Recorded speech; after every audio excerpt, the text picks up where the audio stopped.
মার্কিন president Donald Trump আবারও চমক সৃষ্টি করেছেন। এবার নিজের নামে সর্ববৃহৎ যুদ্ধজাহাজ তৈরি করার নির্দেশ দিয়েছেন তিনি। নতুন এই ট্রাম্প ক্লাস ব্যাটলশিপগুলো হবে এমন এক ধরনের জাহাজ যা ইতিহাসে কখনো দেখা যায়নি।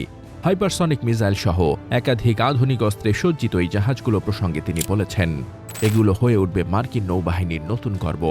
ফ্লোরিডার মারে লাগো গলফ ক্লাবে এক সংবাদ সম্মেলনে ট্রাম্প জানান, প্রাথমিকভাবে তিনি 2টি জাহাজের নির্মাণ অনুমোদন দিয়েছেন। ভবিষ্যতে অন্তত 25টি জাহাজ নির্মাণের পরিকল্পনা নেওয়া হচ্ছে।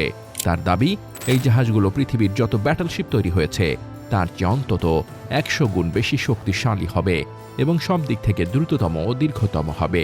ট্রাম্পের ভাষায়, এগুলো শুধু যুদ্ধজাহাজ নয়, বরং দানবীয় সমুদ্র শক্তির এক নতুন প্রতীক। সংবাদ সম্মেলনের সময় ট্রাম্পের পাশে ট্রাম্প ক্লাস ব্যাটলশিপের বিভিন্ন কল্পনাপ্রসূত ছবি ঝোলানো ছিল। তিনি বলেন, এই জাহাজগুলো দেশের মাটিতে নির্মাণ হবে, যা শুধু সমুদ্র শক্তি নয়, বরং হাজার হাজার মানুষের কর্মসংস্থানের সুযোগও সৃষ্টি করবে।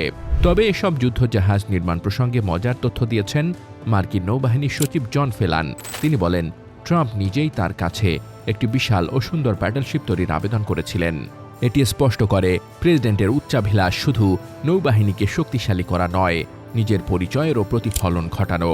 ট্রাম্প ক্লাস ইউএসএস ডিফাইন নামের এই ব্যাটলশিপগুলোর নির্মাণ খুব দ্রুত শুরু হওয়ার কথা। পরিকল্পনা অনুযায়ী 2 থেকে 2.5 বছরের মধ্যে এগুলো সমুদ্রে দাপিয়ে বেড়াবে।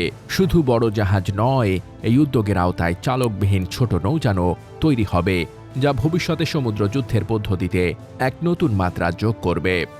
প্রথম মেয়াদেও ট্রাম্প নতুন প্রজন্মের যুদ্ধজাহাজ তৈরির চেষ্টা করেছিলেন। তেমন একটি প্রকল্প হাতে নিলেও বারবার বিলম্ব ও অতিরিক্ত খরচের কারণে শেষমেশ তা বাতিল হয়। 2024 সালে জো বাইডেনের শাসনামলে প্রায় $2 বিলিয়ন খরচ হওয়ার পরও ওই প্রকল্পের আওতায় মাত্র 2টি জাহাজ পাওয়ার সম্ভাবনা ছিল। এবারের উচ্চাভিলাষী এই পরিকল্পনায় সেই ব্যর্থতার শিক্ষা কতটুকু আছে তা অস্পষ্ট।